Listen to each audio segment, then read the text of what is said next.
Assalamualaikum warahmatullahi wabarakatuh. Senang sekali saya Julia Imron dapat kembali bertemu dengan Anda di pagi ini. Menindaklanjuti acara Musrembang tingkat lurah yang lalu, sekarang kita menuju Musrembang tingkat kecamatan yang juga akan dilaksanakan secara daring di kantor Kecamatan Ciputat, Kota Tangerang Selatan pada pukul 9 pagi ini.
Assalamualaikum warahmatullahi wabarakatuh. Musrembang tingkat kecamatan Kota Tangerang Selatan yang diadakan secara daring. Bukan hanya dihadiri oleh delegasi-delegasi dari kelurahan saja, tetapi hadir pula di tengah-tengah kita salah satu anggota DPRD Kota Tangerang Selatan dari Komisi 3 Fraksi Demokrat, yaitu Bapak Haji Wawan Sakir. Bentar lagi kita akan berbincang dengan beliau untuk menanyakan sedikit tentang Musrembang ini. Selamat siang Bapak. Selamat siang Mbak Yuli. Nah, menurut Bapak bagaimana Musrembang ini untuk program-program ke depannya? Oke. Musrembang 2021 untuk 2002 ini tentunya berangkat daripada kebijakan anggarannya dulu ya, dan skala prioritas daripada pembangunan Tangerang Selatan mengikuti RPJMD. Seperti kita ketahui, Musrembang ini sifatnya bottom up, dari bawah ke atas. Ada skala prioritas pemerintah pusat maupun pemerintah daerah dalam Musrembang ini. Tentunya satu, penanganan COVID dari sisi kesehatan, yang kedua meningkatkan atau penanganan sosial, ya, bantuan sosial, yang ketiga adalah pemberdayaan ekonomi kerakyatan. Oleh karenanya dalam penanganan COVID ini kami Dewan seminggu lalu rapat dengar pendapat dengan Dinas Kesehatan, berdiskusi tentang penanganan COVID di Tangerang Selatan ini. Alhamdulillah trennya sudah menurun, tingkat okupansinya juga sudah menurun di berbagai rumah sakit sampai di 80%. Mudah-mudahan ini menandakan bahwa pertumbuhan laju COVID ini sudah bisa dikendalikan. Hanya permasalahan utamanya yang kami tangkap dari rapat dengar pendapat dengan Dinas Kesehatan Tangerang Selatan, Tangerang Selatan ini masih menahan laju tapi belum menurunkan. Maka kami usulkan bagaimana ada program ke depan dari Tangerang Selatan itu untuk menurunkan jumlah penderita COVID.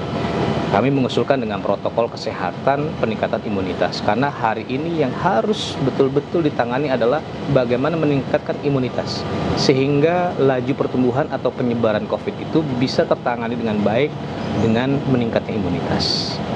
Yang kedua, ya, dengan cara memberikan vitamin, karena dalam berbagai literatur kesehatan, dengan meningkatnya imunitas yang disubsidi dengan vitamin C, D, magnesium, zinc, dan prebiotik ini sangat membantu kesehatan atau imunitas masyarakat.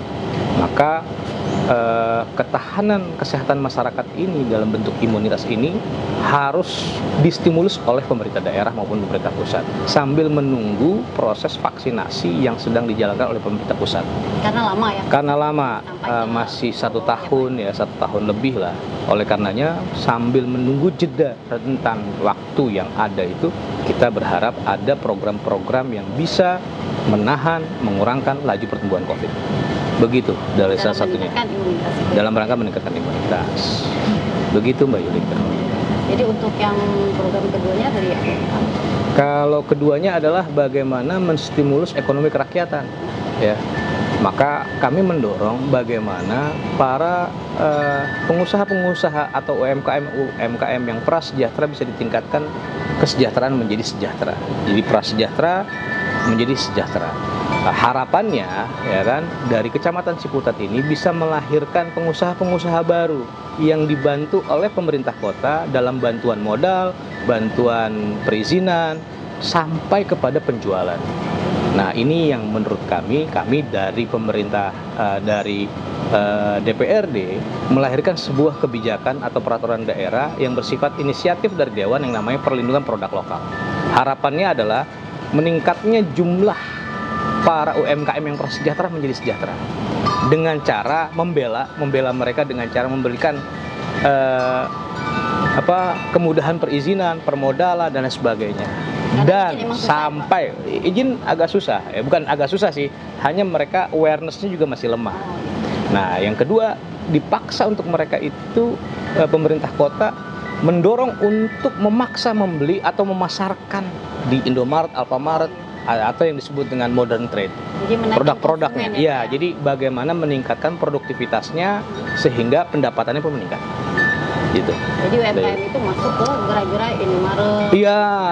Kalau ada produk-produk yang bisa dijual ya kan dapat kemudahan dan diwajibkan kepada modern trade ini untuk memasarkan. Iya. Kalau di kami mungkin kalau dalam setiap rapat-rapat tuh harus produk-produk lokal, produknya orang Cipayung misalkan biasa bikin kue apa biasanya kue lemper atau apa, ada di setiap kelurahan itu produk-produk unggulannya yang kemudian tiap hari misalkan ada rapat dan sebagainya itu diambil dari masyarakat gitu.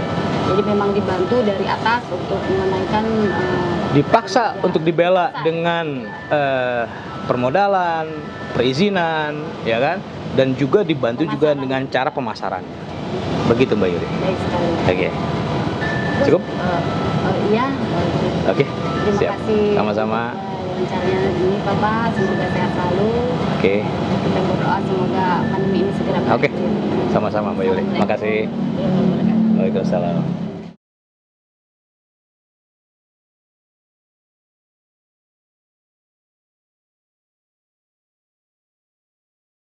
Ya pemirsa, demikianlah acara Musrembang tingkat Kecamatan Ciputat, Kota Tangerang Selatan. Tetap ikuti kita karena berikutnya kita akan meliput untuk tingkat kota. Terima kasih sudah menyaksikan. Wassalamualaikum warahmatullahi wabarakatuh.